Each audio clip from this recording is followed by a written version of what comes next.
আরে আসুন আসুন আসুন। নমস্কার। যান ভেতরে যান। এই কৈলাস, মা, আরে পল্লব, এসো এসো এসো। চল।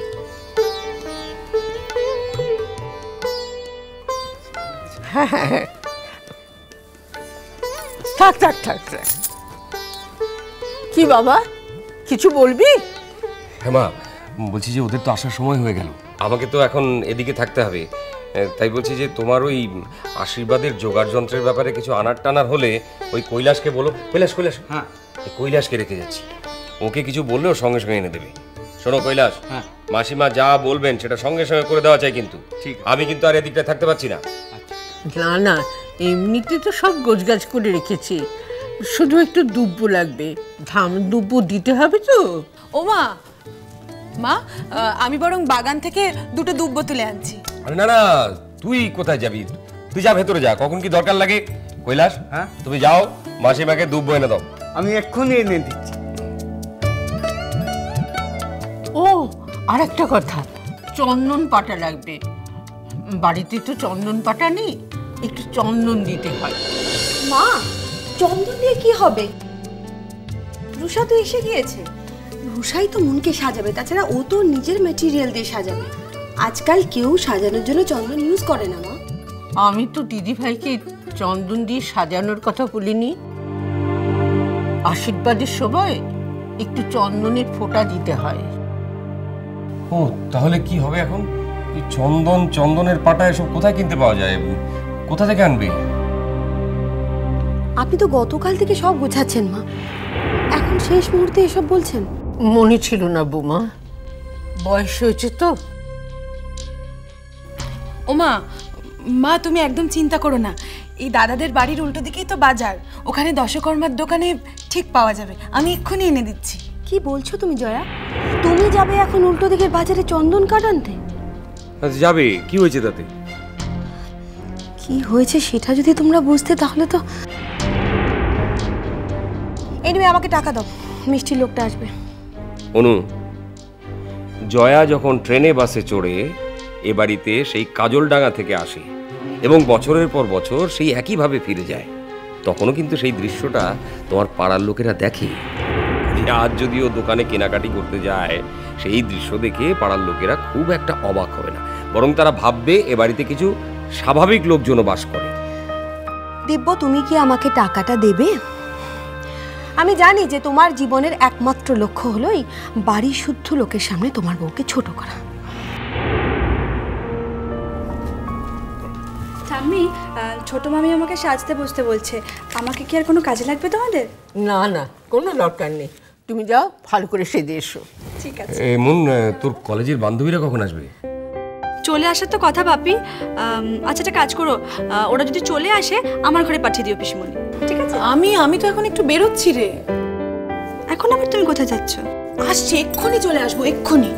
ও জয়া জয়া জয়া, তোর কাছে ওই খুচরো টাকা আছে তো? হ্যাঁ দাদা আছে, আমি যাই না চট করে কিনে নিয়ে চলে আসবো। একটা কথা কারো হয়তো মনে নেই, কিন্তু মন তো আমার মেয়ে, মেয়ের মঙ্গল অমঙ্গল না ভেবে আমি পারছি না। শতক, আমি তোর মা।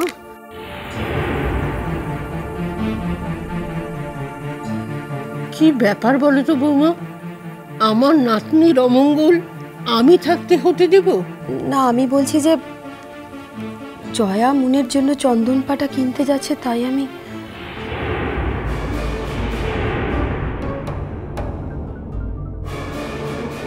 না, এই কথা তো শেষ হয়ে গেল একবার। না দিব, আমি আমি অন্য কথা বলতে চাইছি। কি বৌমা, মন খুলে বলো না।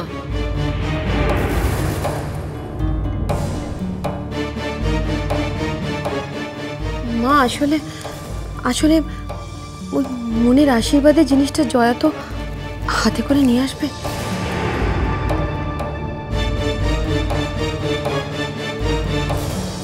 ও তো বিধবা।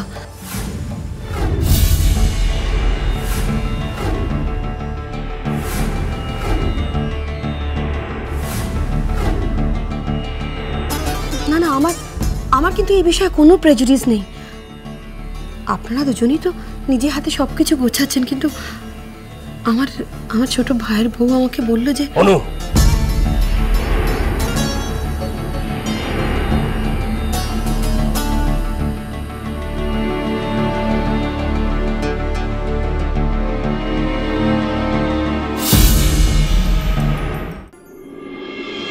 জয়া, আমি কিন্তু তোমাকে হার্ট করার জন্য কথাটা বলিনি।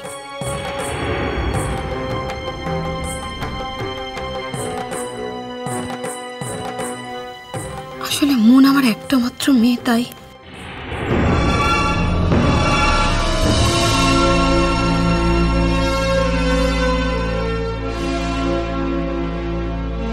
আমারই ভুল হয়েছিল বৌমা।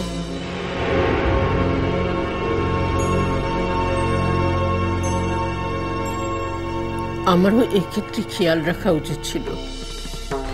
জয়া আর আমার কারোরই তো এক্ষেত্রে থাকা উচিত না।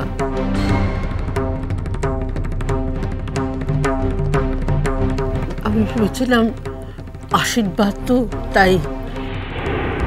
অনু, তুমি আর কত ছোট করবে আমাকে, আর কত অপমান করবে আমার বাড়ির লোককে? বাপি, আমি এক্ষুনি ওই বাড়িতে ফোন করে বলে দিচ্ছি যে এই আশীর্বাদটা হবে না। মানে তোমাকে মানে বোঝানোর কোনো দায় আমার নেই মা। যেই অনুষ্ঠানে আমার সবচেয়ে কাছের জন, আমার শুভাকাঙ্ক্ষীরা থাকতে পারবে না, সেই অনুষ্ঠান হওয়ার দরকার নেই। জেদ করিস না দিদি ভাই। মায়ের মুনি যখন একবার কাঁটা ফুটেছে,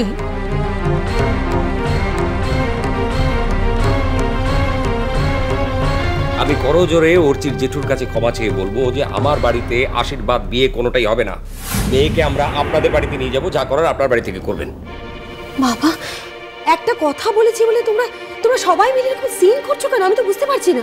সেটা যদি তুমি বুঝতে পারতে মা, তাহলে তো তোমার মেয়ে হয়ে জন্মেছি বলে আমাকে প্রত্যেকটা মুহূর্তে এতটা লজ্জা পেতে হতো না। মন,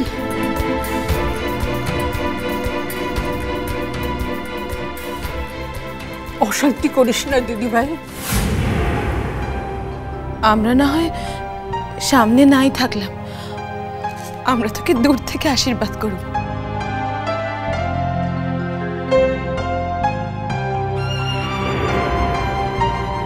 আমার ঠাম্মা, আমার পিসিমণি যেভাবে যা যা করছিল তাই যদি হয়, তাহলে এই অনুষ্ঠানটা আমি হতে দেবো বাপি। তা না হলে আমি সমস্ত কিছু এক্ষুনি এই মুহূর্তে ক্যান্সেল করব।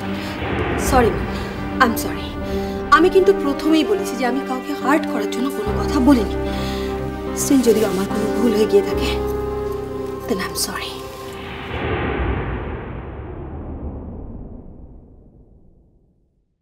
রুষা কোথায়? কে? তোমার ভাইয়ের বউ, যে তোমাকে এই কথাটা বলেছে, তাকে ডাকো। কেন? ওকে ডাকবো কেন? ও তো মনকে সাজাবে বলে রেডি হচ্ছে। বরং ছোট মামির কাছে আমি সাজবো কিনা সেটা এখন আমাকে ভাবতে হবে।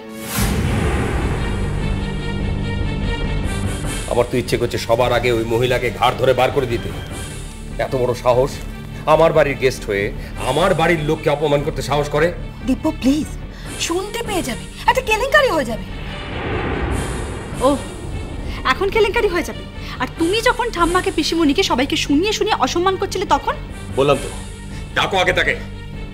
দীপু প্লিজ, মা আপনার ছেলেকে একটু বোঝান। আচ্ছা বেশ, আমার ভুল হয়েছে, আর কখনো বলবো না। ক্ষমা চাও জয়ার কাছে, মায়ের কাছে ক্ষমা চাও, মায়ের পায়ে হাত দিয়ে ক্ষমা চাও। দীপু প্লিজ, বাড়ি ভর্তি লোকজন, সবাই তোমার কথা শুনতে পাচ্ছে। তুমি যে কথাগুলো বলছিলে সেগুলো সবাই শুনতে পেয়েছে। Please Dipu please. বললাম তো, তুমি আগে ক্ষমা চাও।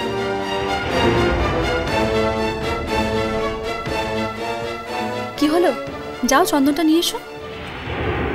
না মানে বলছি কি, মানে আমি সেই কৈলাসকেই আনতে বলে দিচ্ছি, আর আমি বরং এদিকে। না, তুমি চন্দন না আনলে সেই চন্দন আমি পরবই না।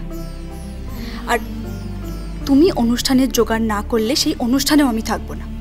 যা করবে আমার ঠাম্মা করবে, আমার পিসিমণি করবে, ঠিক আছে? এবার যাও যাও, আমি তো বলছি যাও।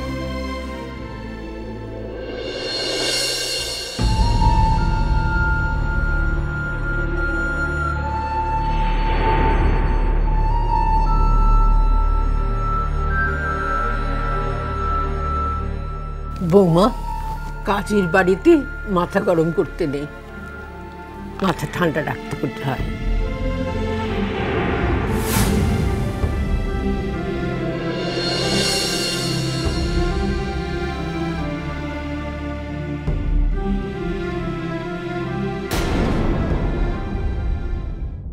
মেয়েটার কথা শুনলে বুকের ভেতরটা কেমন তোলপাড় করে ওঠে, মনে হয় যেন কঙ্কা কথা বলে উঠছে। চুপি চুপি এক সময় একবার জিজ্ঞেস করব ওই নামের কাউকে চেনে কিনা। মা তো বলেছিল মোর বাপ তো এই বালিগঞ্জটাতেই থাকে বটে। বাহা, বলছিলাম তুমি তো জন্ম থেকেই পলাশ বনিতে থাকো না? মিষ্টি কুটু মিষ্টি কুটু মিষ্টি কুটু